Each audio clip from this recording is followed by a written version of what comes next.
Okay.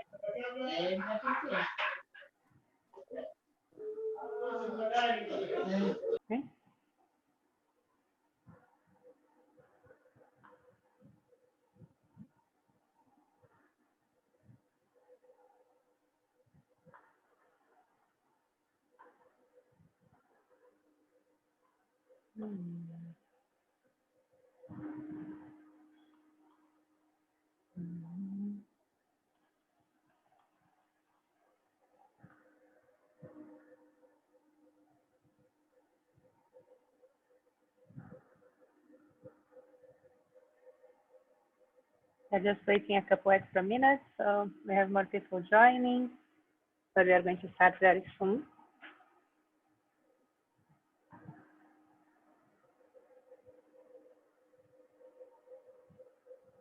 Welcome, Sandra.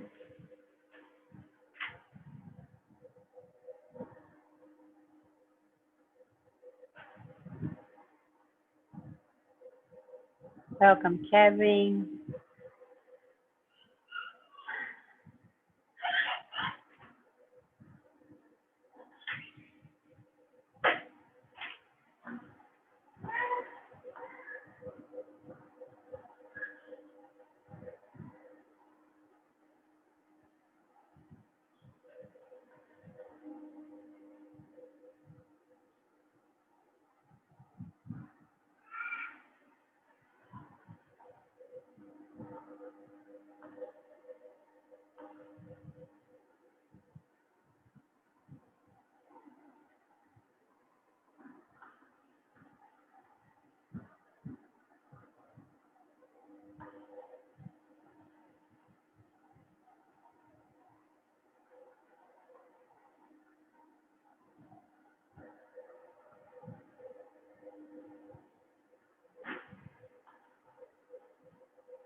Welcome, Lungo.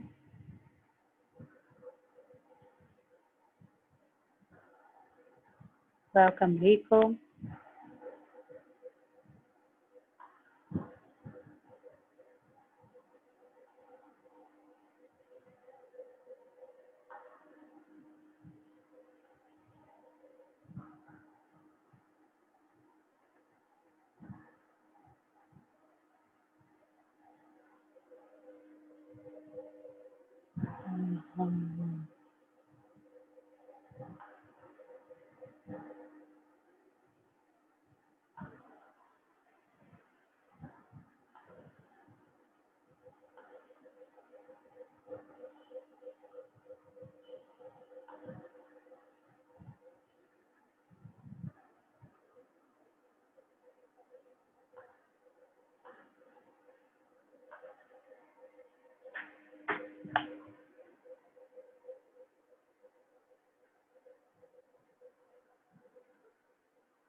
Welcome, everyone.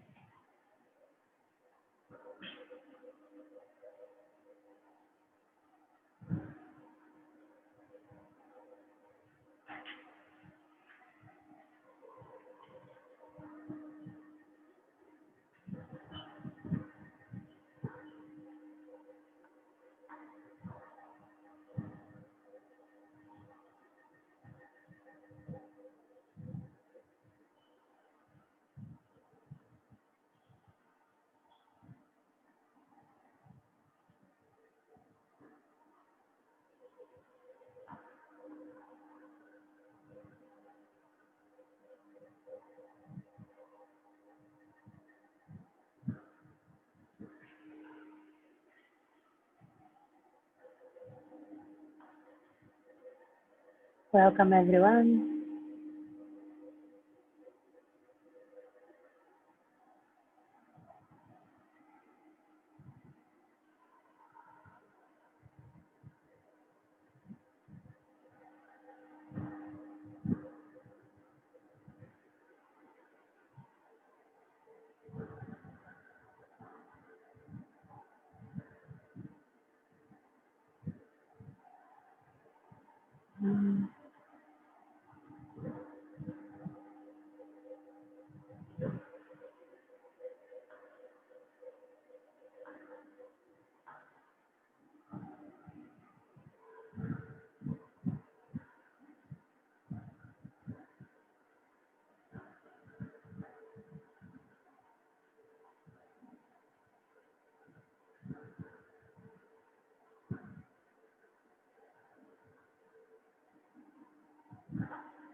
Okay. I think now can start and more people will be joining as we go. So first of all, I would like to welcome everyone. It's an honor and a pleasure to be here today with you all. I think we'll have a very informative session in which we'll be able to discuss the plastic bag bans in the East African community, so in Kenya, Rwanda, and Tanzania. So we are very honored to have our speakers today who are going to share their experiences with us and also let them guide us a little bit on how we can support the plastic bag bans and how we can make sure that it works even better than it's already working. So without further delay, I would like to invite our first speaker, which is Dr. Samuel Gwamaka Mafwenga. He is the Director General at NEMC. Dr. Samuel Mafwenga is a renowned mining, geoscientist, and environmental professional with over 30 years of experience in the mining industry, having worked with many local and international companies worldwide. He currently works as Director General of NEMC after being appointed to the post by His Excellency the President of the United Republic of Tanzania in December 2018. He has worked in both surface and underground mines in Tanzania, Zambia, and in the USA as a mining engineer, researcher, manager, and later as consultant. Dr. Mafwenga, prior to his appointment to the post, was an employee of the University of Dar es Salaam, where he worked as a full-time lecturer in the Department of Chemical and Mining Engineering. He lectured in mineral economics, mine planning and design, design of systems of bulk materials transport, and handling and operations research in mining. He's a registered consulting engineer with the Engineers Registration Board of Tanzania and a renowned environmental consultant registered by the National Environmental Management Council, NEMC. So without further delay, I would like to invite Dr. Samuel to share his experience with us. The floor is yours. Thank you very much. Good afternoon, all of you. Good afternoon. Can you hear me? Yeah, we can hear you. Okay. Yeah, thank you very much for giving me this opportunity to contribute towards the role of government and how can the civil society contribute to its success. Okay, I think the key issue here is the role of the government. The role of the government, when you talk about it, is about the issue at policy level. Okay, where the top high officials, the politicians, the ministers, of course, from the president himself, have to be willing to ensure that whichever has been decided at policy level then is implemented downwards. Now, in our case in Tanzania, the wish to ensure that plastics are totally banned in Tanzania has been there. But now definitely you cannot ban everything at once because the economy at some point depends on some of the plastic products on some of the industries. So that is when we decided to start with a plastic bag ban. And of course, our success when we were banning plastics, the first thing that we had to start with was to ensure that we formulate regulations. The Environmental Management Act of 2004, has already provided, has improvised, the minister and has given powers to the minister to issue guidelines that could assist in implementing some of the government directives. So in this case, we started with making up the plastic bag regulation.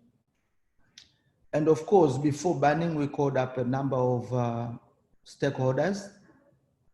First of all, to assess the impact which probably could occur after the plastic ban. And of course, we had to also ensure that we have alternatives to plastics so that by the time we ban, then, the society okay, the business community is not very much affected. So after the regulations formulation, which of course included views from the stakeholders, that is when an ultimatum was given by the Prime Minister, okay, to ensure that probably by okay, then plastic bags have to be out of the market. In other words, no importation, no use, no production, okay, not even exporting those plastic bags. So once the ultimatum was announced, that is when now us as players or as instruments of the government, which included institutions, okay, and some of the government departments, then we had to formulate what we call the task force. Now this task force, of course, was appointed by the minister.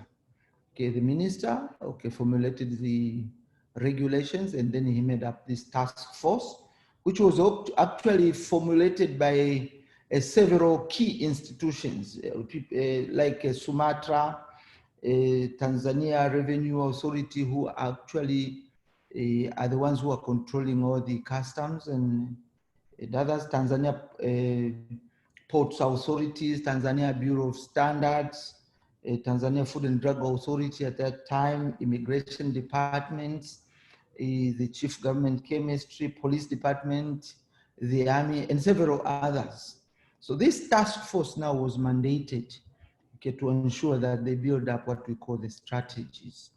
Now, these institutions were coordinated, okay, by the Vice President's Office and NEMC. In other words, NEMC and the Vice President's Office were the secretariat to ensure that everything goes as planned. So we built up strategies, and those strategies, of course, we also involved the local government authorities. Now, in Tanzania, all local government authorities are joined together under one ministry, we call it TAMISEMI. Okay, this is the central, the ministry that actually is overseeing all the regional and local government authorities. So together we made up a big task force under the Vice President's Office and the NEMC. So after building the strategy, the key, okay, to our success was the issue of sensitization. Of course, we had a very short time to sensitize the public, because after the announcement of the ultimatum, I think that was sometimes in April. Okay, so June definitely was a very short time, that by June of 1st, everything shouldn't be seen in the market, the plastic bags. So by that time, we engaged the business community to request them to import as many as alternative bags, but also did a lot of sensitization so that other players in the industry, especially those who are not in the market, that now there was an open market for them. This is included the paper industry, okay, whereby now paper had an opportunity now to be put into the market. But not only that, SISO products. So we did encourage a number of different players, okay, to find this as an opportunity, and also encourage those who are from those who could import machines to make up some other bags. Okay, so that's what we did. So what now made actually become a success is, first of all, is the policy level at the top, meaning the president, vice president, and in our case, the vice presidents, Mrs. Samia Suluhu Hassan, okay, herself, she was in the forefront to ensure that she also produced a number of clips to sensitize the public, to educate the public in terms of the dangers of continuing to use plastic bags and why we were banning, because the public also can reason. So once you provide, reasons which actually are logical, and also they make sense to the public, so the public becomes easier to adhere to whichever ban which you're instituting in them.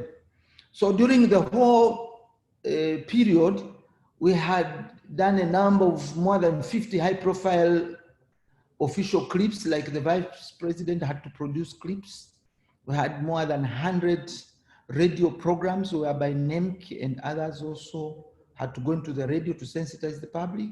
More than 50 television programs, and all these were done within a period of 2 months. We had a number of articles and also a number of leaflets which we were distributing to the society. We had a number of these large banners, okay, which are put on the streets with lights, more than 100 of them we made, so that even those who are in the cars, when they're passing through the street lights, at least they can read that, you know, 1st of June is the last day when they're supposed to use plastic bags. We distributed a number of graphics also, and also we engaged, you know, these mobile telephone companies to provide short clips to mobile phone users. Okay, we had also a number of video clips which we were distributing to individual groups of WhatsApp, more than 50 newspaper articles to try and sensitize the public. So it was a collective effort from the top level, okay, or to the middle players, and us as institutions, we were the ones who were spearheading to ensure that the whole exercise was a success. And fortunately, it was a success, a big success, because by 1st of June, you couldn't see even a single plastic bag in the street. So these civil societies, okay, they contributed to the success by supporting the government directives. You know, if the government itself is not willing, there's nothing that the civil society can do. Okay, so it has to start from the policy level.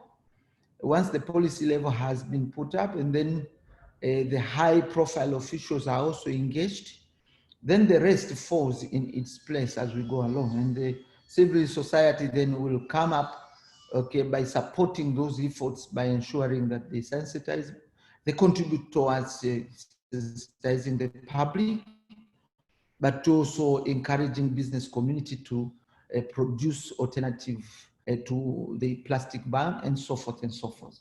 So this is what we did, and this is what gave us a success. Of course, challenges were there. Okay, we had to also dip into our pockets to ensure that we distributed a number of what we call graduates. We had to engage about 100 to 150 graduates whom we did some short training programs, produced what we call what if questions, that if somebody is asking you what this question, then you have an answer. You know, a uniform way of responding to the public was key to us. And as a result, we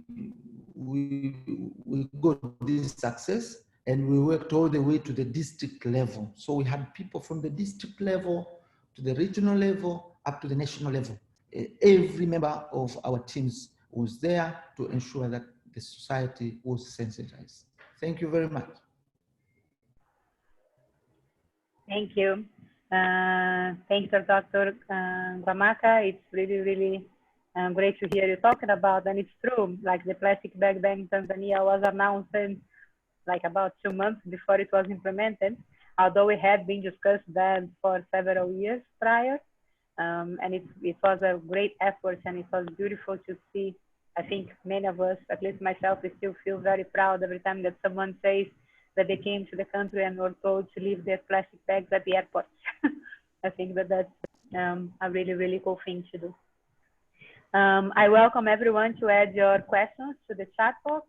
We are going to do our best to answer all the questions in the end, after all our speakers have spoken.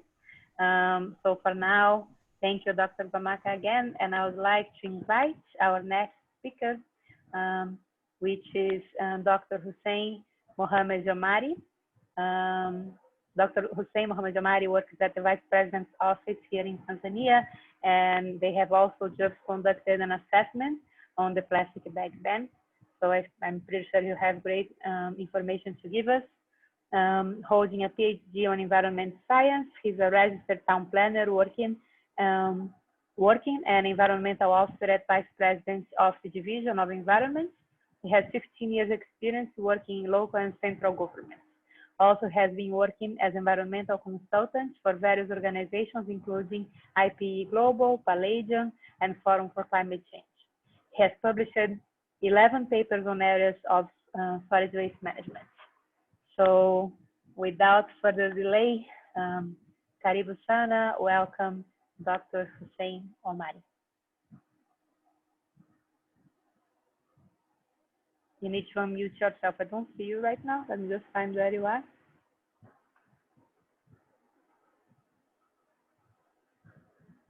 I think he may have just dropped because he was here until now, but I don't see him right now. So he will definitely come back. So while he doesn't come back, then I would like to give the floor to another one of our speakers. I guess today we have Tanzania, we have Kenya, and we have Rwanda represented in this webinar, which is very cool to see.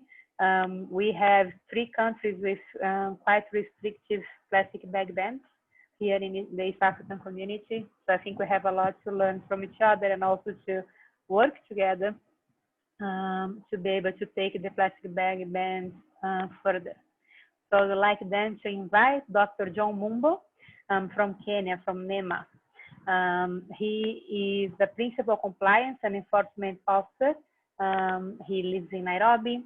He has experience with hazardous stocks, chemicals, and waste management, and he's responsible for hazardous stocks, chemicals, and waste management, environmental inspection and monitoring of emissions, releases, and pollution, water quality and pollution monitoring, development of environmental regulations and standards, implementation, domestication of international environmental agreements and protocols on environmental and chemicals management, inventorize degraded, contaminated sites and coordinate their rehabilitations, remediation activities, and multilateral environment agreements and domestication for regional and international. We are also going to add the profiles of everyone in the chat box so you can read more about it. But for now, I would like to invite you, Mr. John Mumbo. Welcome to the conversation. Please unmute yourself.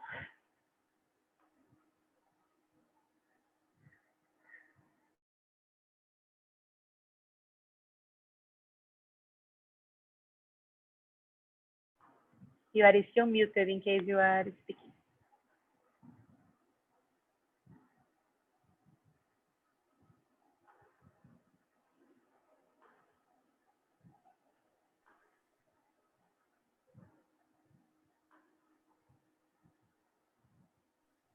Good afternoon. Good afternoon. We can hear you now. Okay, thank you. Yeah, thank you, Anna, for inviting me to this forum. Actually, I'm speaking on behalf of Director General, Mr. Mamo, and I'm going to give a presentation on the ban on plastic in Kenya. Basically, I know we're given 15 minutes. I already shared my presentation. I would request if it can be put so that I can present it.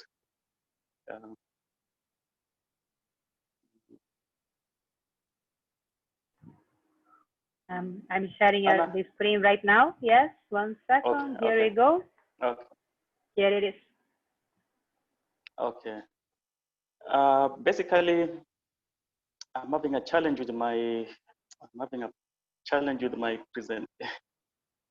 Just a moment. Sorry for that.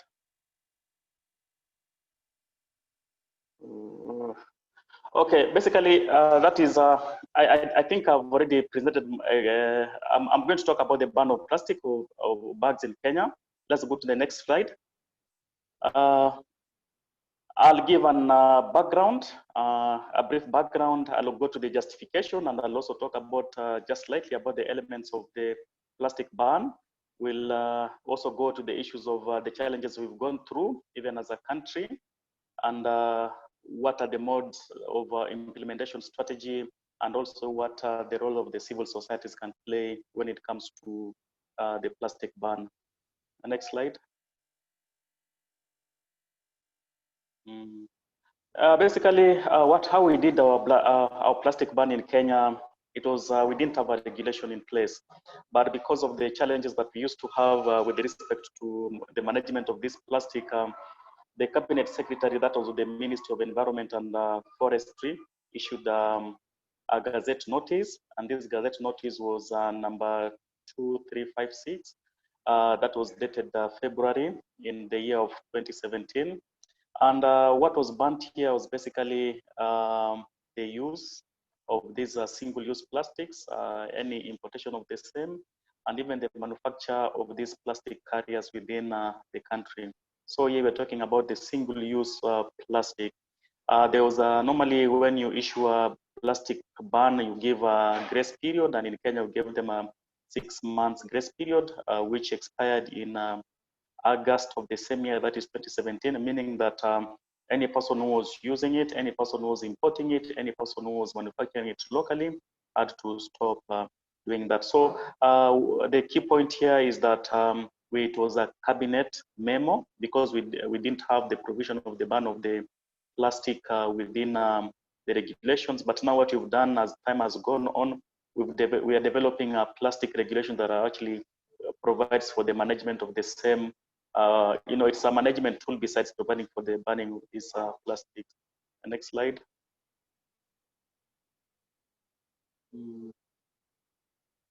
Yeah, before, of course, why did we have to ban the plastic?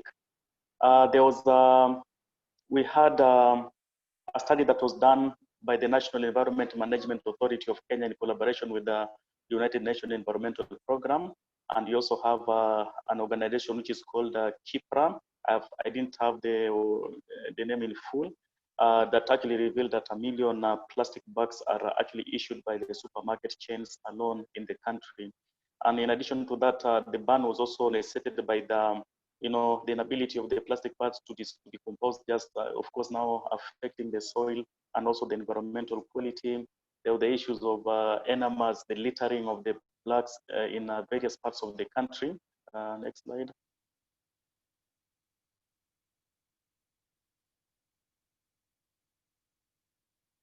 There was also, blockages which are caused by this in the sewerage lines, the waste, the drainage infrastructure, causing floodings, and also during the rainy seasons. Besides that, there's the breeding of the mosquitoes, the pollution of the coastal marine environment, the death of the livestock. In fact, we also have had a study that has been done about, the quantities of plastics within our livestock room and within our slaughterhouses within the urban city of Nairobi. There's the urban air pollution because of the open banning of these plastics that actually release even other cancer-causing pollutants, and the damage of just to mention a few. So these are quite a justification that actually led to the banning of this plastic. Let us proceed.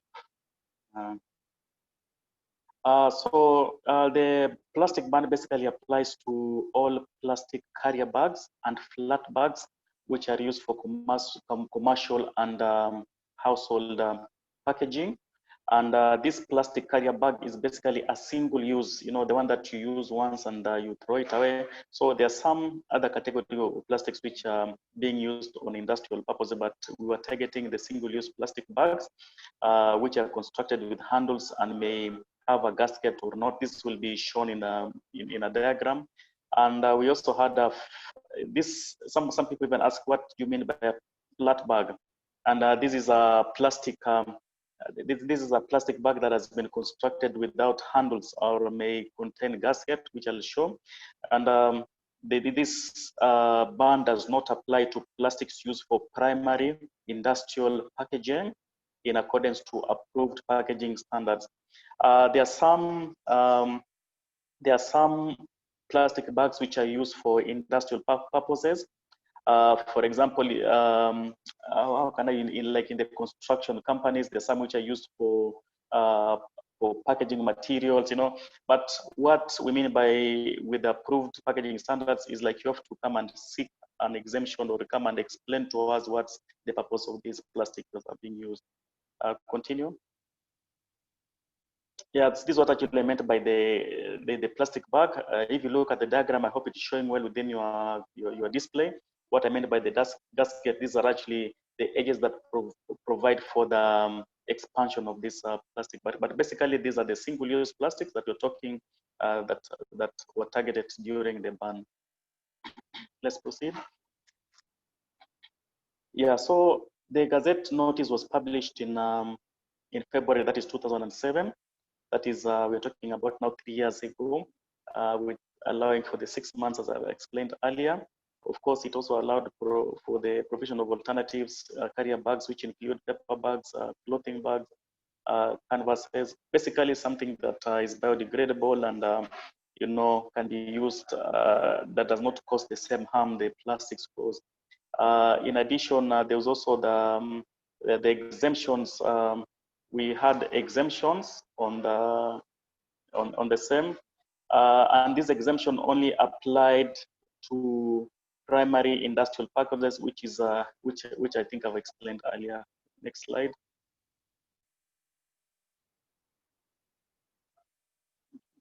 Let's move to the next slide, please. Yeah, so basically what was now we have an manipulation strategy. I'll try to be very brief because if I go into details, I'll be caught up by time. But basically in the implementation strategy, we have quite a number of ways. What I didn't put here is that as a country, we have a vision 2030. Basically, it has a component or a pillar that addresses solid waste management. And within this solid waste management strategy, when it comes to plastic bags, ours is basically to ensure that there's a total elimination of plastic bags in Kenya. This is done through awareness creation.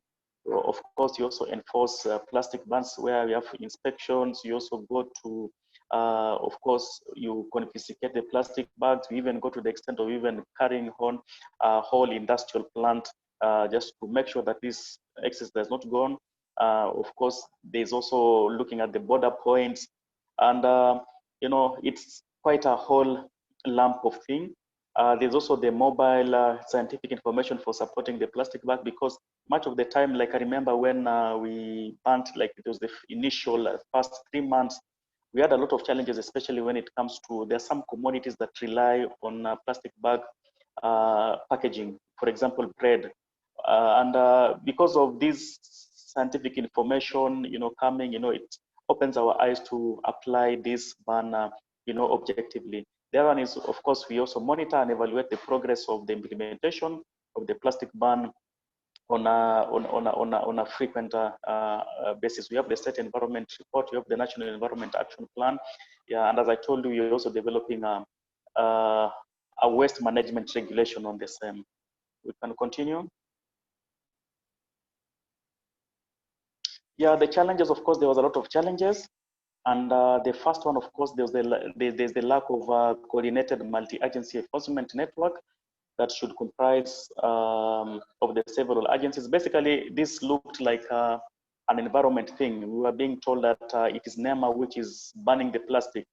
So it's something that any nation that would want to ban plastic should actually look at how to, you know, bring the other stakeholders. But, you know, the challenge we faced even before we did the plastic ban, what happened is that, you know, the industry is already up in arms saying that, you know, we're going to lose jobs.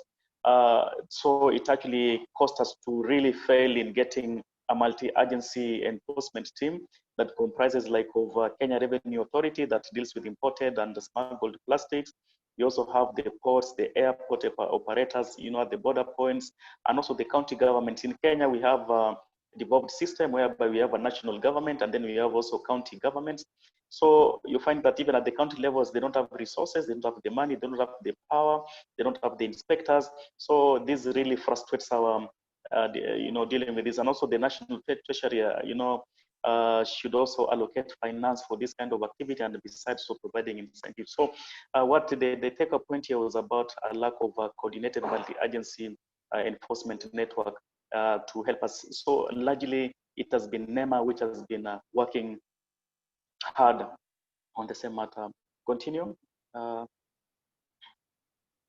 other challenge, of course, you know, like after banning, you know, what happened is that people went around looking for alternatives, and they ended up coming up with a very low, it's actually very low quality gauge, you know, poor, non-woven polypropylene bags to replace the plastic bags. I think you know them. I didn't have an image to put here, but basically they were coming up with substitutes which are of pure quality. In fact, even when you put your whatever you're carrying, they could break out, and some of them were of occasional qualities because you'd want to know the plastics that are used to make them, were they really free from hazardous metals and that kind of stuff. So, but what happened?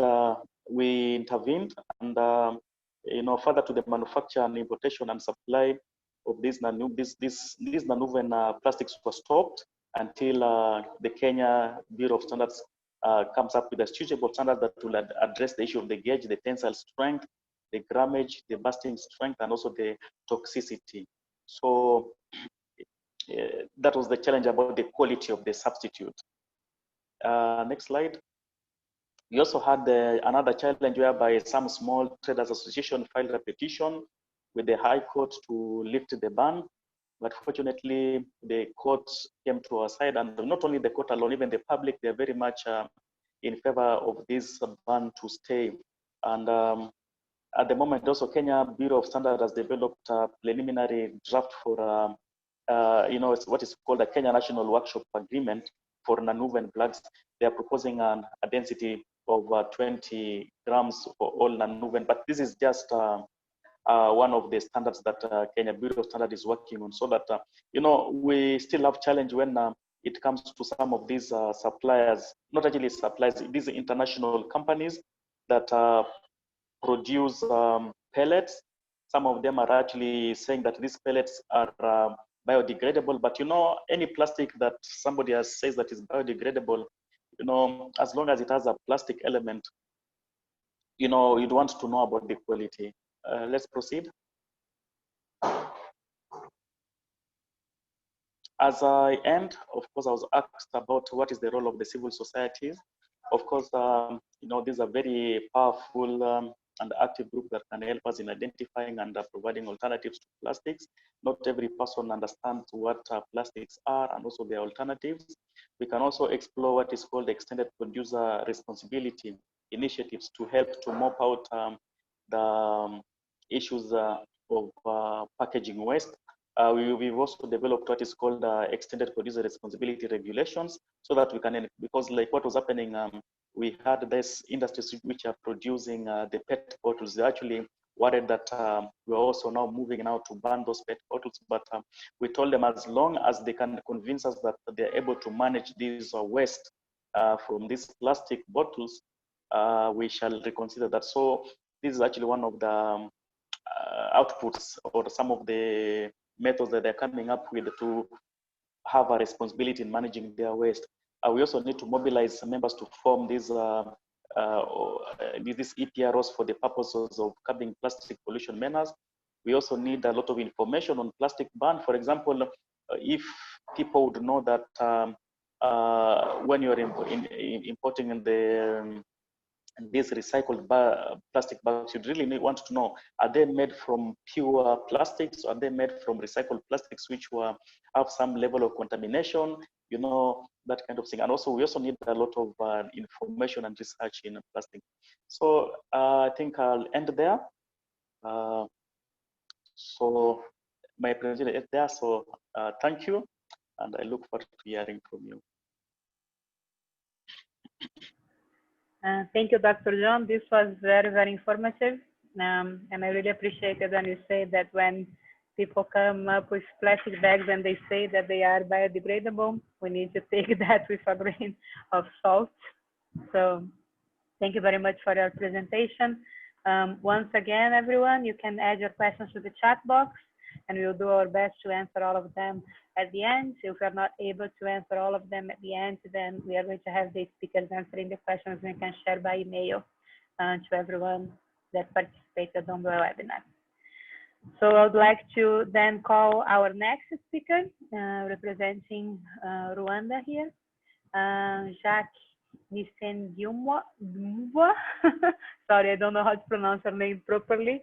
Mr. Jacques Nsengiyumva.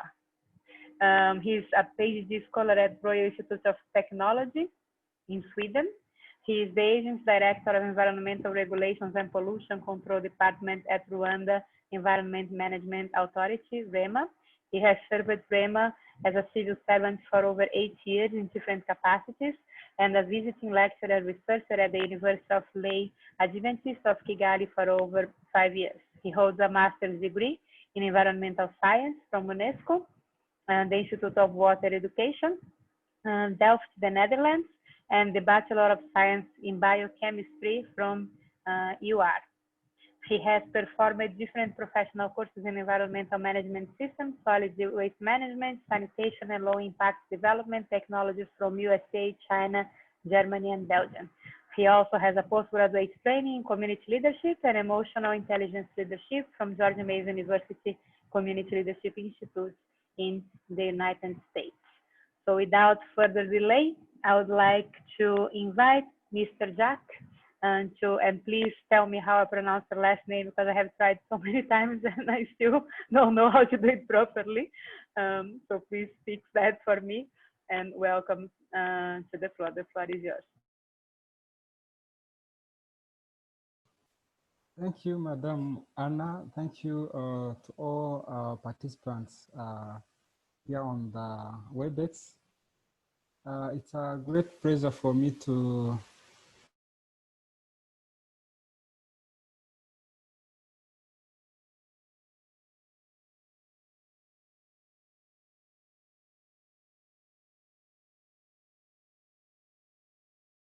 hear me.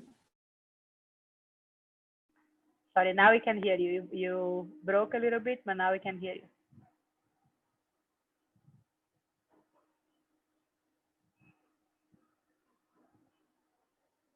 I think we lost you again.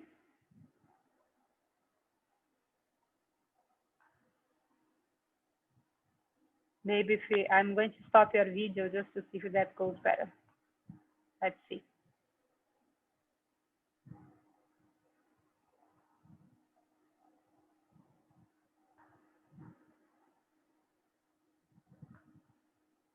Hello?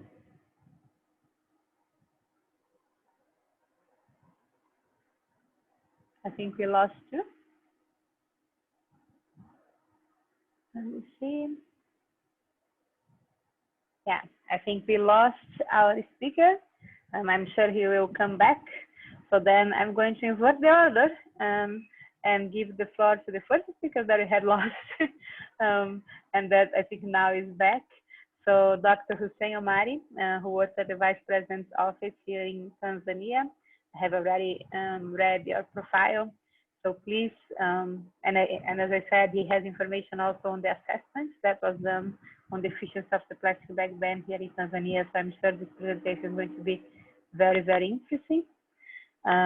So the floor is yours, Dr. Hussein Omar.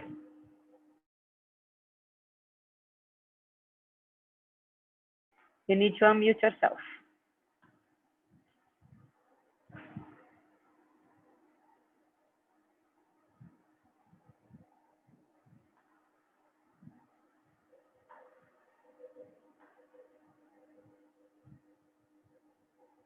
You are still muted.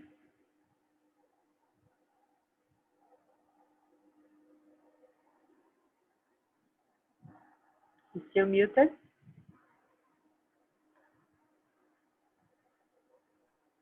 Hello? Now I can hear you. Yeah, okay. Thank you. I think much has already been said by Dr. Mafwenga, but generally we can just cluster the role of the government into 3 perspectives. The first one is the development of standards, and the second is enforcement, and the third is awareness creation. In the context of Tanzania, as I was heard from Kenya, we have a number of agencies or institutions that are involved in the implementations of the plastic bag ban in the country. For example, we have the Tanzania Bureau of Standards, which is responsible for development of standards for the alternative of career bags. And as we have Ministry of Industry, which is responsible, because we know that, of course, one of the issues that has been raised while we are implementing the ban of plastic bag was the loss of jobs, that people, we are kind of being worried that a lot of jobs are going to be lost. So the responsibility now of the Ministry of Industry to ensure that, of course, these alternative bags also they foster job creations. But also we have NEMC, as Dr. Mafwenga said, the responsibility of NEMC is on the enforcement side. And apart from NEMC, also we have, as I said, the TAMISEMI, the President Office, Regional Administration and Local Governments, which they have the responsibilities of coordinations for all local government authorities in the country. So local government authorities in the country, they have the responsibilities of ensuring that, apart from waste management in general, but also the implementations of the plastic regulations, of plastic ban regulations. And on top of that, also we have the GSLA, which of course is one of the issues that I wanted also to discuss, because currently as a country, we are happy to be, or to say that, of course, we are very much successful to the ban of plastic bag at the role of the government. But the problem has been we have other plastics, which of course, instead of using as the purpose of those plastics, they have been changed from the being packagings to become the carrier bag. For example, we have tubings, and we haven't really banned the usage of tubings. And the tubings has been produced from the material that has not been banned as it is for those materials that are used to manufacture plastic bags. As a result, because GSLA, the government chemistry, which is responsible for managing the importation of the chemicals that are used for manufacturing of these tubings, which of course they are using for the packaging of some materials like breads, which of course they need to be preserved with these nylons. So because of the continuations of allowing those materials to be used in the country, has resulted now to people to shift the use, instead of using now plastic carrier bags, so now are using these tubings as an alternative way, which of course also go contrary to the regulation. So we have those the GSLA, the government chemistry responsible for managing the importation of those chemicals, which now are used for making these tubings. So all in all, at the government now, instead of apart from the success that we've enjoyed, but we have those challenges where now people are shifting the usage from the plastic bag now they're using tubings, which is also plastics for others. And the regulations, the plastic ban regulations clearly stipulate that whoever manufactured any other sort of equipment or any other sort of packaging materials which requires the use of plastic, he must ensure EPR, extended producer responsibility. He must ensure that, of course, the end life of that particular bag is going to be taken care of. So the challenge that we are having now, we're having those tubings, we're having those sort of nylons that use it for packaging, but the end life use management from these producers, it still has been difficult. So for example, as you can see, most of these tubings, they don't have any sort of labelings which can indicate that, of course, who has manufactured this particular packaging material, so to be able to hold them responsible. So these are the challenges that, of course, we've really observing while we are implementing the plastic carrier bag ban. So the role of the civil society now comes in. First of all, is it seems that, of course, people, they might be complying to the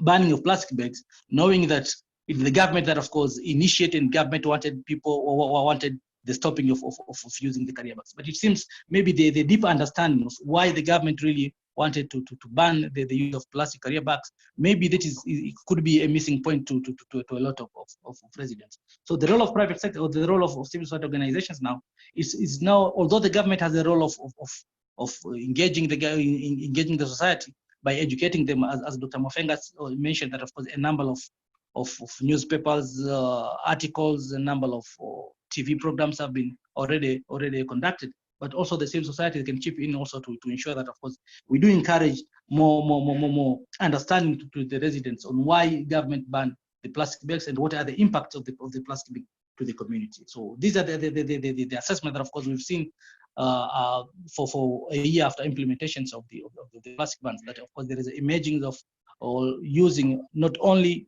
the allowed alternative carrier bags like non-woven, but now people are using tubing. So the role of private sector, or the role of civil society organization with the government is now to increase more effort on educating people on why do we ban this, and of course, and to know, of course, exactly what are the sort of packaging material allowed and the packaging material that are not allowed. Maybe to mention few, I would just love to end up there, and maybe there could be some questions, and then we can respond. Thank you, Dr. Hussein Omari. And yes, there are many questions. And again, I encourage everyone to add your questions to the chat box.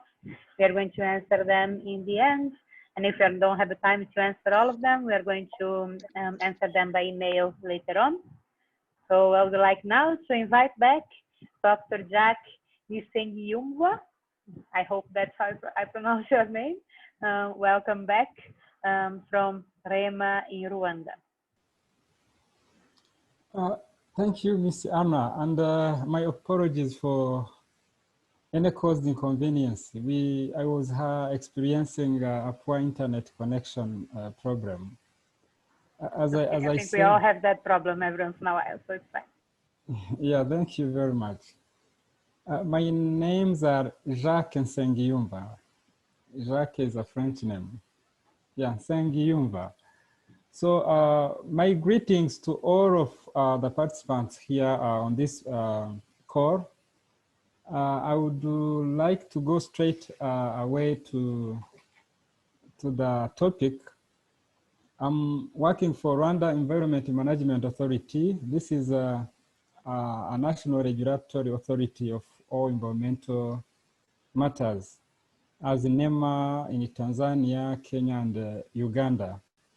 So as the call for presentation was suggesting, we are here to share national experience on the journey undertaken by individual nations on the ban of single-use plastics and plastic carry bags. Here my presentation is shared. Next slide, I would love to go to the presentation outline. This is a little bit about the content of my presentation: background, regulatory framework, institutional setup, enforcement and success stories, challenges, and some lessons learned from this journey. Next slide. Next slide. This is more about the background of Rwanda with regard to the management of plastic waste. As you can see, plastic waste are not a part of our culture. We only experienced the introduction of plastic bags in 1980s. It's around 1994 that we started being concerned about the burden brought up by plastic waste in our community. I would love to go straight away to the next slide.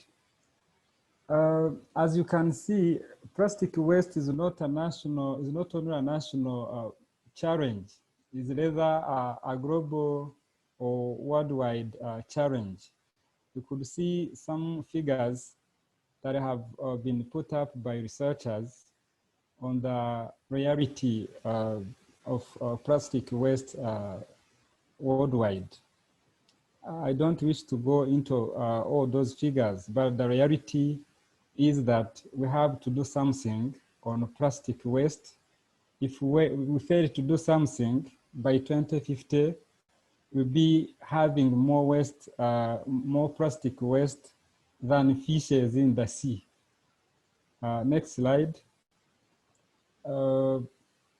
What did Rwanda do after realizing that plastic waste is really a global and a national concern? In 2003, it's whereby we started being concerned about the issue. By that year, the ministry in charge of natural resources carried out a situation analysis about plastic waste and their shortcomings on environment and the human being in the society. We've realized that if we let it go as it is by that time, we end up having a community whereby nobody will content to go. It's upon completion of that assessment that the government decided to put up regulatory instruments. As you could see, in 2008, we started with the law number 57 / 2008 of 2008. This law, the first law we've put in place, and it was actually focusing on the ban of plastic carry bags. By that time, we started, as you could remember, Rwanda was branded a plastic-free country, I think, in the region. We started that year, and from the experience we got during the implementation of the law number 57, we realized that we have to go further and embark on other aspects of plastics. That precedent law was only focusing on polythene bags. Yet we had a lot of plastic items in the community. It is around 2019 that an upgraded law, number 17 of 2019, was established and adopted. This is an upgraded law. Why? Because it is encompassing all aspects of plastics. Instead of looking at plastic carry bags, we also integrated other aspects of plastics like single-use plastics. This law is highlighting a number of single-use plastics that should be taken along with plastic carry bags and be categorically banned from the market of Rwanda. Along with that law, we realized that we have to have in place guidelines on procedures and conditions for eligibility. Though we banned the plastics, it is quite hard to say there is no use of plastics in the community. We had rooms for exceptional use. And those exceptional uses have been given a guidance tool that will allow the exceptional applicant to have permission to that special use. Next slide. After regulatory framework, I would love to share a little bit of information about the institutional setup. We have that regulatory framework. We have different stakeholders playing a role in the effective implementation of our regulatory tools. As you could see, we have the Ministry of Environment on top. That is at a policy level. Next to the ministry, we have REMA, Minicom, RISB. RISB is Rwanda Standard Board. Minicom is the Ministry of Commerce and Industrial Development. RINP is Rwanda National Police. RIB is Rwanda Investigation Bureau. RIRA is Rwanda Revenue Authority, private sector, local entities, and of course, civil society at that line of local entities. These are key players in the enforcement of the law of the law regulating the use, import, and the manufacturing of plastic and single-use plastics in Rwanda. So this is a big team that is contributing to the enforcement of the law highlighted previously. Next slide.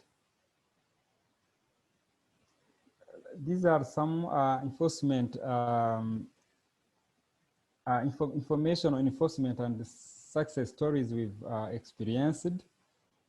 After having the law since 2008 throughout 2018-19, we have envisaged a number of techniques to have our laws effectively enforced. We've put up a scheme of tax incentives whereby we encouraged investors in technological innovations and plastic recycling companies. They've gained incentives from the government so that people fully be engaged in the recycling and finding out alternatives to all banned plastics. We have introduced alternatives to single-use, to plastic carry bags and some single-use plastics, as you could see on the picture. During the enforcement of the law, we are serious on imposing fines and carrying out regular inspections in different sport areas, hotspot areas. Of course, the outcome or the consequence of what we are doing in enforcing the law is to have citizens getting familiar with the law and made the country a pioneer in banning single-use plastics. The picture, the photo on the slide, these are the homegrown invented solutions to replace the single-use, I mean the plastic carry bags. These are made from natural plants, and people are trying to get acquainted with the move. Next slide. It's the same. I'm still describing some of the alternatives we are envisaging in place of plastics and some single-use plastics. You can see we are previously in the history we are familiar with using plastic carry bags to pack the bread in all bakeries of Rwanda. We could have a big disaster of using plastic carry bags in packaging breads. But now people have shifted from plastic carry bags to paper bags. Community residents are also moving towards different possible homegrown alternatives, solutions. Next slide. After some success stories, we have challenges. We have a number of challenges. You know, Rwanda is neighboring to all of your countries, Tanzania, Uganda, Burundi, and Congo. After having in place plastic ban laws, our neighbors were not on the same pace with us. So we are suffering from inflow of plastics through blue channels. So that was one of the challenges we had. Another challenge is a high dependence on imports. Most of our commodities are imported from countries which didn't ban plastics, and we highly depend on them. So we have no option. We have to accept them. We have also a challenge of small number of recyclers. Though we incentivize them, we still have a small number of them investing in the sector of recycling. We also not have enough alternatives to packaging, though people are moving towards alternative solutions, but we are still struggling having enough. These are lessons learned. Banning successfully the use of plastic in Rwanda was found possible. But to be effective, we need to have a strong synergy between stakeholders. I mean civil society,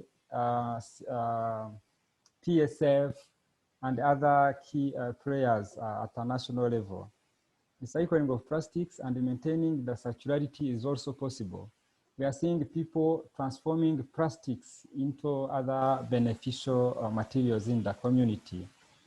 There is still a big need of more focus in the future on the ban of use plastics. Those are mainly the lessons learned from this journey we've taken since 2008. Next might be a word of thanks. Next slide is the last. Thank you. Thank you.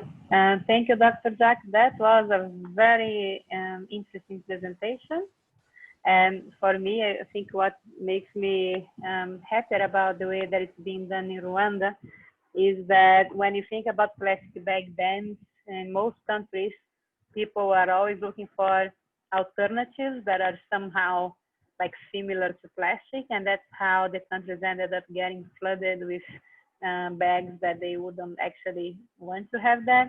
And it's very impressive to see that in Rwanda, you went for baskets and natural materials, which are reusable solutions, which are a much better solution than bags made of a different kind of plastic, basically, that doesn't necessarily look like plastic. So thank you very much for the presentation, and thank you all the speakers for the great presentations and great information. I would like to start with the questions. We have quite a bit of questions here, so let's see how many of them we can answer. There is a question from Nixon Emmanuel, and he is asking what are the plans to make the plastic producers responsible for their products? And that was to Dr. Gwamaka. So here in Tanzania, if we have, what is our plan in terms of making plastic producers responsible for the products that they put in the market?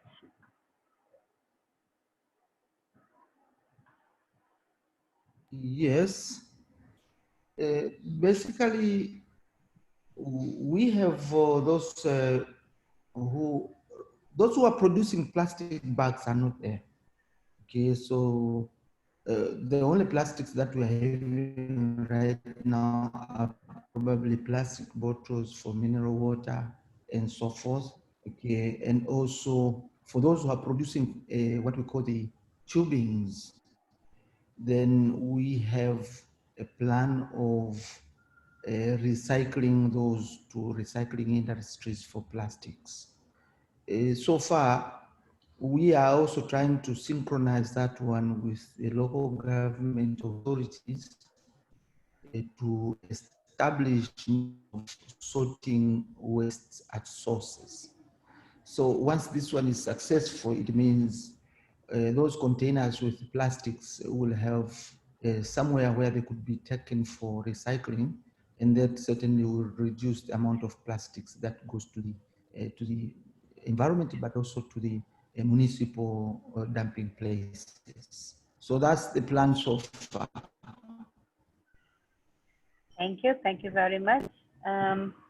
Then asking a question, there are two questions here that are similar from Grace Keyune. She's asking how can the East African members help Uganda in implementing a plastic bag ban, as in Uganda they have failed to get the policy running, although the law has passed.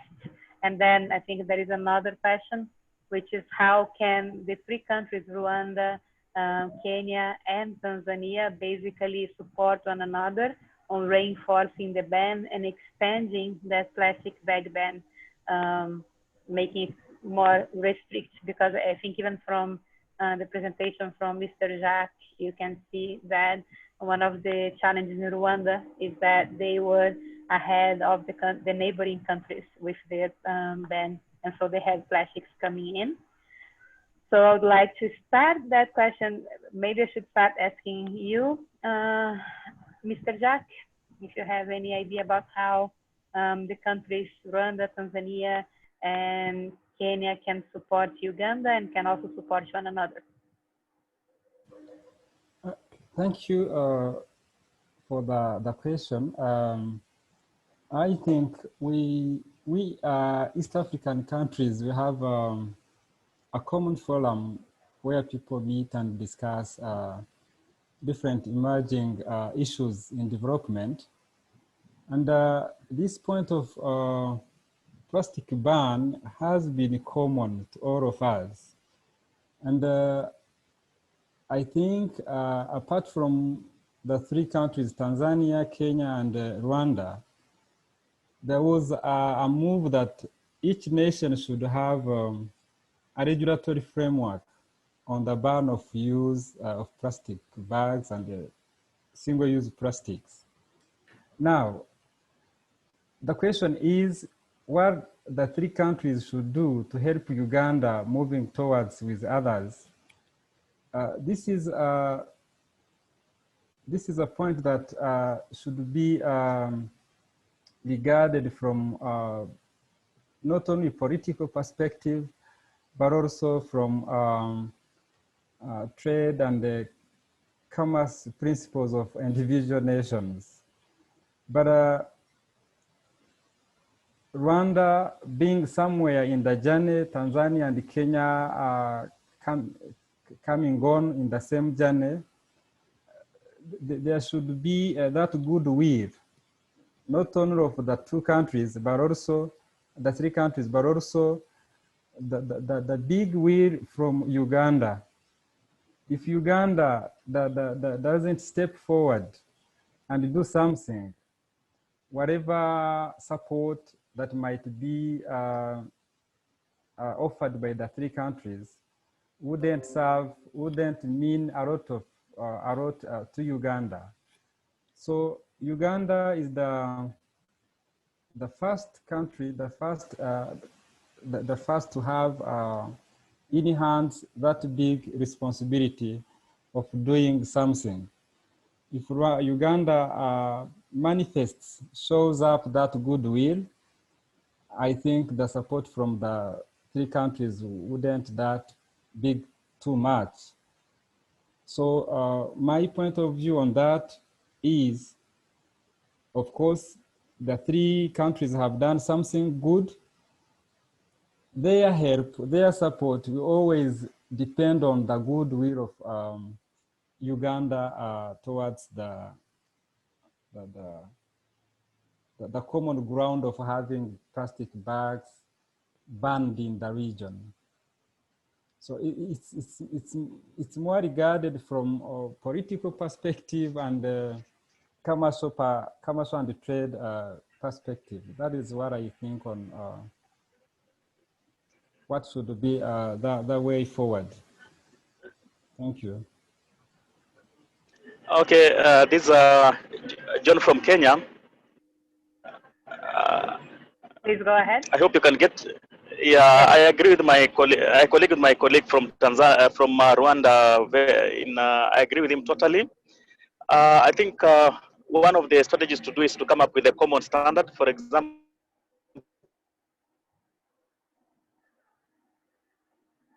like the Kenya Bureau of Standards is actually working with other Africa to come up with a common. So if we can achieve this by coming up with a standard for plastics, that could be a way that could cause our neighboring country also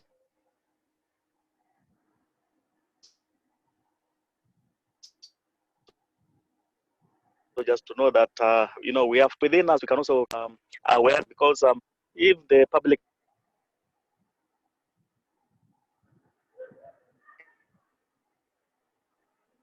does not understand why we are banning plastics, trade is plastics, causing it to become like another contraband good, because you find like in the case of our country, what happens is that when somebody imports, let's say beans or some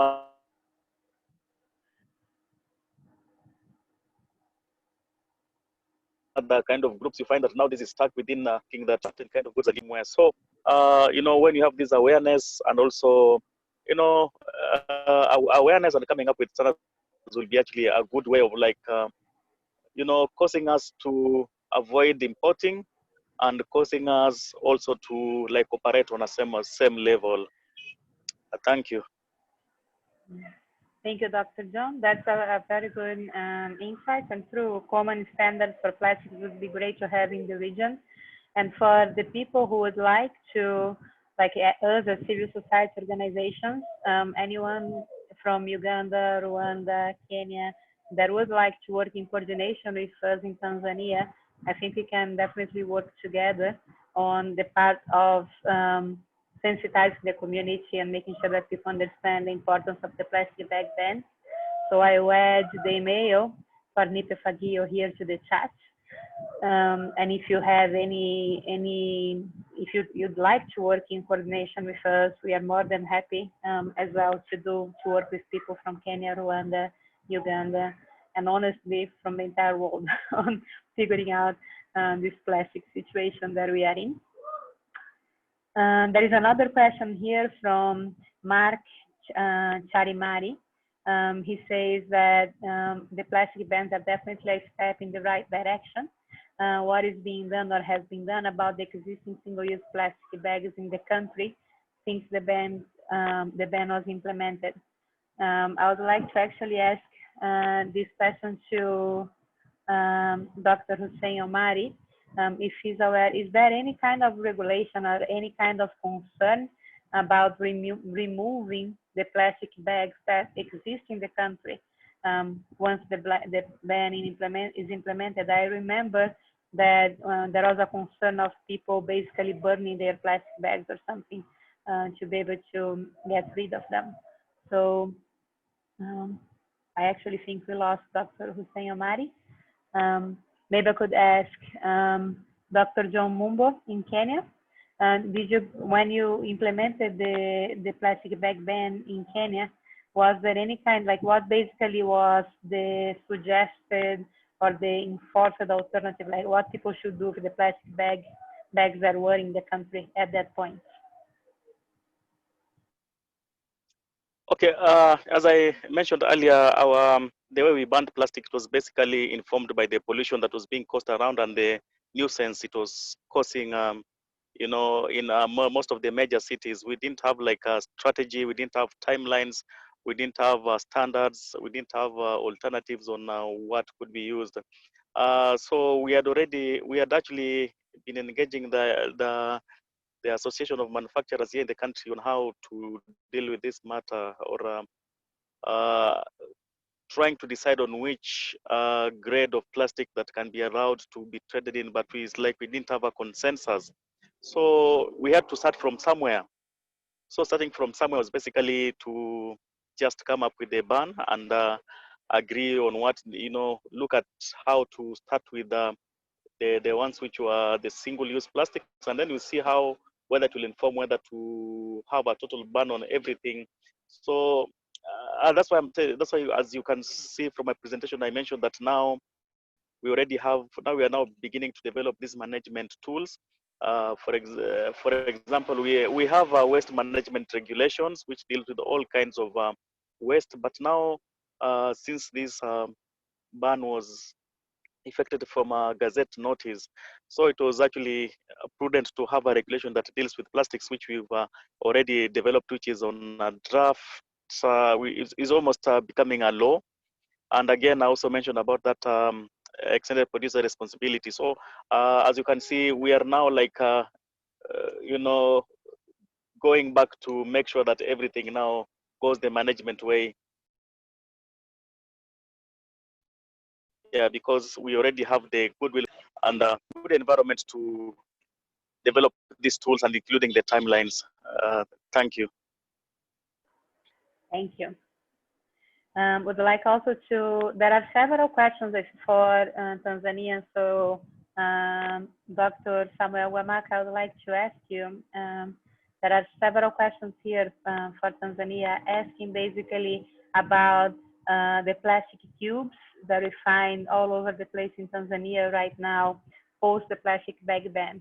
So Mariamu Hamadi, Veronica Holela, Abdallah Lungo, and they are all asking about what are the plans to basically remove those plastic tubes. And I think we have seen the clear plastic bags flooding everywhere, and people have been trying to use them as pre-packaging. So like you go to the market and someone is going to put like onions in these clear bags to say that those onions were pre-packed, which is technically not correct. And so is there any plan for reinforcement of the plastic bags then in Tanzania to remove those plastic tubes from the markets?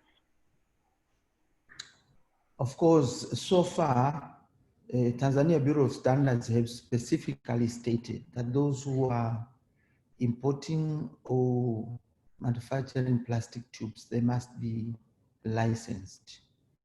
Okay, and we also have specifications for each type of tubings, especially in terms of thickness.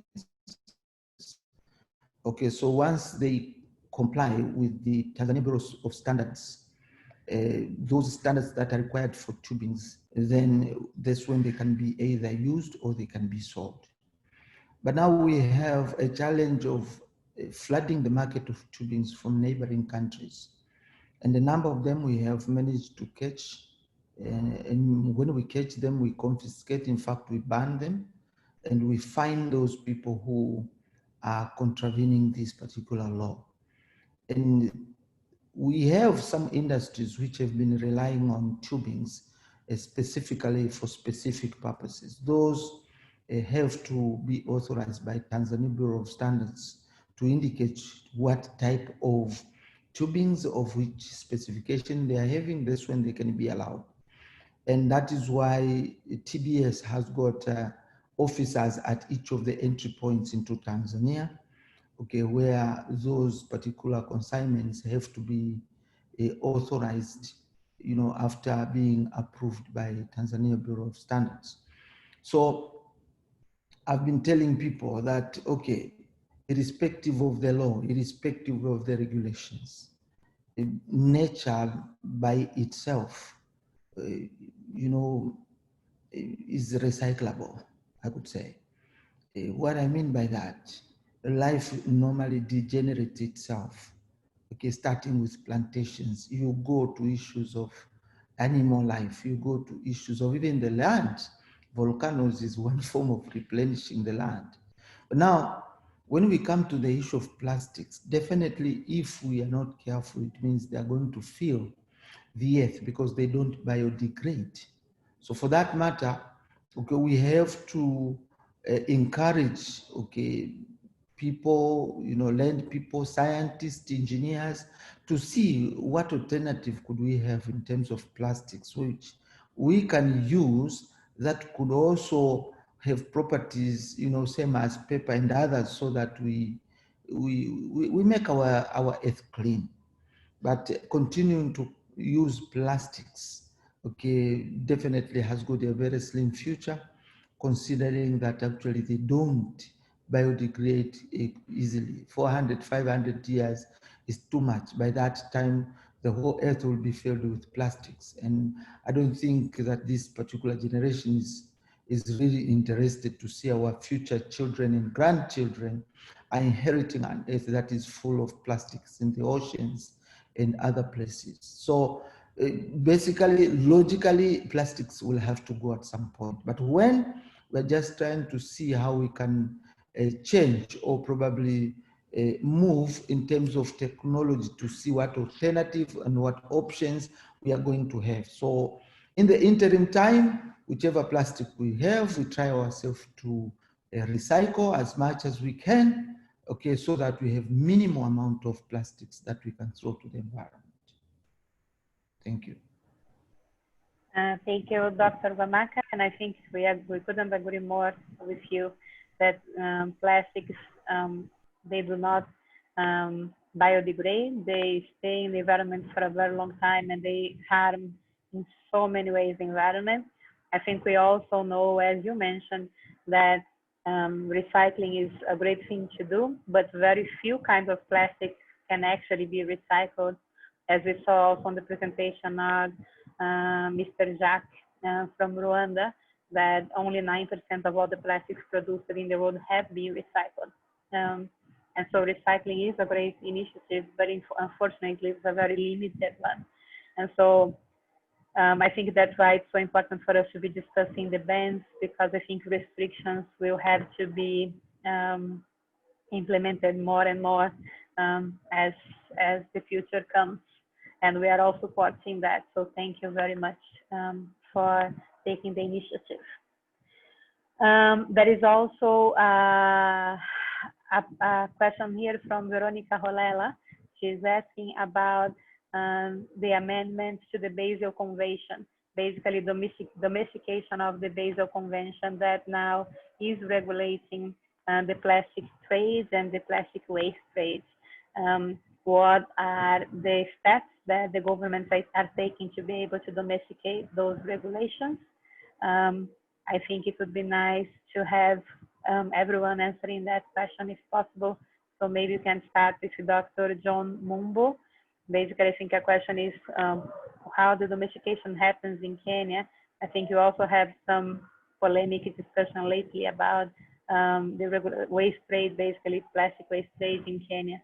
So how do those domestications happen of international regulations, and how helpful are the international regulations to reinforce the plastic bans in the country?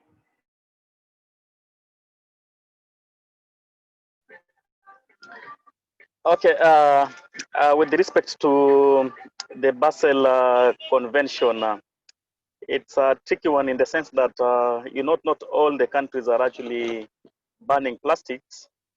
Actually, the best way to deal with the plastic is to manage the plastic waste. Having a proper collection system, recycling,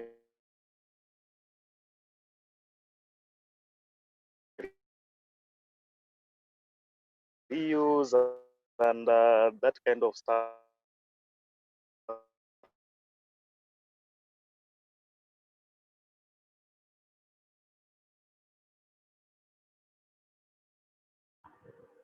And in the context of Kenya, we have tried this back to the 15 years since NEMA. I don't know why it has actually been difficult to implement. The ones who are key are the county governments, or what you call the landfills, to manage this kind of waste besides others. Okay, back to the Basel. The Basel advocates for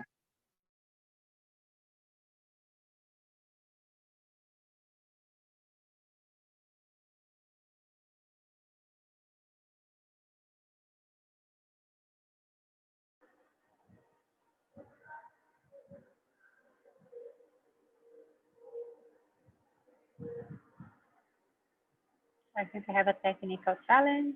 Let's see if some elements that, in our opinion, in Kenya would mean that we'll have to. So we are still studying this. We shall be able to also mention about the issue of PET bottles. Why are we not treating it as a single-use plastic? You are very right. It can be, depending on how you want to manage it.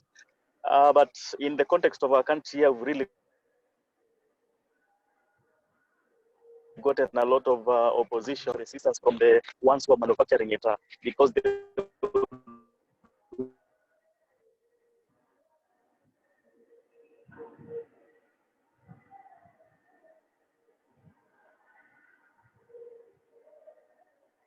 want to continue, because it's actually when it comes to its versatility. So there are private partnership. The government develops a strategy. What I presented earlier as place, they put money so that they're able to come up with these recycling plants where they're able to manage this waste. So it varies from one place from another. I mentioned earlier, how to deal with the plastics, basically how to manage it, not to burn it. Thank you. Thank you, Dr. John Mumbo. I think we were able to, there was a little bit of a technical challenge, but we were still able to hear you. So thank you very much. I would like to extend that same question to Mr. Jacques from Rwanda. Jacques Nsengiyumva. Let's see if I was able to pronounce this properly now. Would you be able to talk a little bit about the domestication of the Basel Convention in Rwanda? Basel Convention, the domestication actually is always bound to national commitments towards that convention. So, so far I would say each nation has what they call a national action plan. And throughout that national action plan, there is a number of commitments that a country should adhere to. So far, we are combining the three conventions. We are combining Basel, almost four, Basel, Rotterdam, Stockholm, and the Minamata conventions.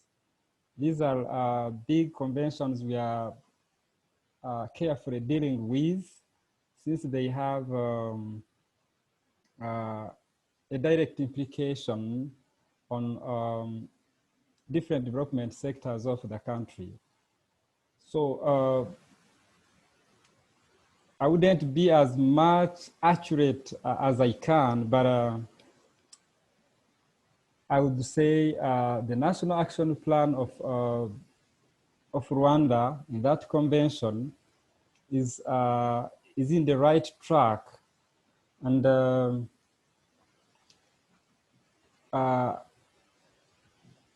as far as Rwanda is concerned with chemicals management, hazardous waste management, we are trying to make sure that from different point sources of chemicals, being, say, transboundary movement of chemicals entering to Rwanda, or the other way around, where we export, sometimes we have requests of applicants saying would like to export such a type of chemical to a given country. We are always much cautious about what we do. So I'm sorry to not being able to give precise information, but the National Action Plan in place that doesn't allow us to keep across the eye on what is going on in that convention and the national commitments towards the achievement of the convention. It's more diplomatic. My answer is more diplomatic. Sorry for. Thank you. Thank you. That's great. Dr. Samuel Gwamaka, can I extend that question to you as well? What are the plans for the domestication of the Basel Convention here in Tanzania? I hope it's not related to plastic bags, isn't it? So we do have the portion of the Basel Convention that now is talking about plastic waste trade, which I think is the question, is what Veronica Holela was meaning in her question, and thinking about the domestication of that portion that prevents plastic waste trade from one country to another. In our case, the Basel Convention that we have started to domesticate in Tanzania is mostly related to hazardous waste management. And we have regulations, the hazardous waste management of 2019, okay, which actually mostly manages and controls the movement of hazardous waste between countries, but also within the country. Okay, exportation and importation, of course. But there is a list of those hazardous waste which are mentioned in the Basel Convention, and plastic is not among them. So in our case, plastic is only listed as one of the, it has got a special regulations on ban of plastics, but also within the major regulations covered under the solid waste management, which actually is mostly managed by the local government authorities. So Basel Convention in Tanzania, okay, is mostly being implemented in terms of the hazardous wastes. When we talk about hazardous waste, is anything that definitely will harm the health and the environment, the health of a human being and the environment. And we classified also issues like scrap metals, used oils, used chemicals, you know, etc., which actually must be permitted by the Minister of State in the Vice President's office. So those who are dealing with hazardous waste have to have a permit, and which means you are not allowed to collect, you are not allowed to transport, you're not allowed even to export or import unless you have a permit for handling hazardous waste. So that's where Basel Convention has been domesticated in full in terms of for here in Tanzania. Thank you very much. And with that, we are about 10 minutes over time. So I would like to take this opportunity to thank all our speakers, Dr. Engineer Samuel Gwamaka from NEMC in Tanzania, Mr. Jacques, I still can't pronounce your name, I'm sorry. Nsengiyumva.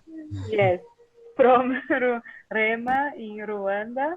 Dr. John Mumbo from NEMA in Kenya, and also Dr. Hussein Omar from VPO, the Vice President's Office here in Tanzania.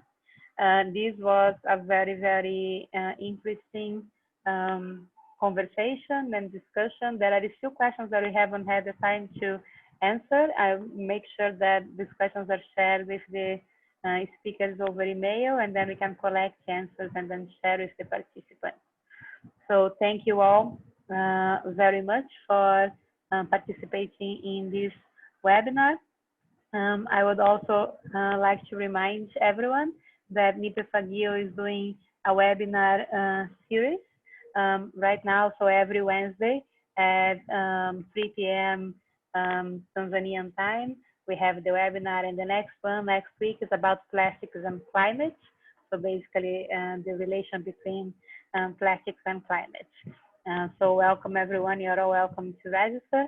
Thank you very much for your participation, and we hope to see you again. Thank you, bye. Thank you, bye.